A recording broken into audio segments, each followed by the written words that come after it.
की आपल्या माध्यमातून संपूर्ण महाराष्ट्रातील गोरबंजारा समाजाच्या जेवढ्या संघटना आहेत त्या संघटनेचे सगळे पदाधिकारी, साधू संत महाराज लोक, राजकीय क्षेत्रातले सगळी लोक, सर्वसामान्य तांड्यापिढ्यातले नायक कारभारी डायसाळे सगळ्या लोकांना मी जाहीर आवाहन करतोय की येणाऱ्या 12 जुलैला रविवारी MIT कॉलेज परिसरामध्ये मंथन हॉल येथे सकल गोरबंजारा ST आरक्षण मेळावा आपण आयोजन करीत आहोत।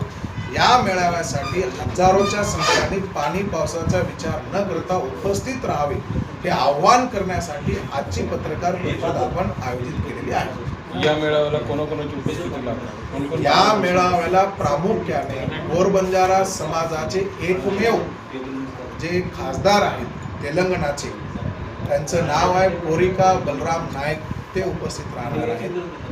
कर्नाटक तेलंगणामधून काही आमच्या समाजाचे मान्यवर अभ्यासक मंडळी आहेत आणि महाराष्ट्रातली आरक्षण अभ्यासक लोक पण आम्ही बोलवलेली आहेत। किती समाज बांधव उपस्थित राहण्याची शक्यता? या मेळाव्याला साधारणतः किमान 20 ते 25 हजार लोक उपस्थित राहील असा माझा अंदाज आहे। समाजाला काय आव्हान करतो? समाजाला आव्हान तेच करतोय मी की पाणी पाऊस काही असू द्या, जसे वारकरी लोक किती पाऊस असले तरी 15-15 दिवस चालत जातात पंढरपूरला श्रद्धेच्या पोटी, हा आपला जीवन मरणाचा अस्तित्वाचा प्रश्न आहे। किमान त्यासाठी आपण पाणी पावसाची चिंता न करता लाखोच्या हजाराच्या संख्येने यावे ही विनंती समाजाला मी करतो। मेळाव्यामध्ये काय ठराव पारित होणार आहे? निश्चित ठराव आम्ही मागणी, एक निवेदन तयार करतोय, निवेदन सरकारला देऊ।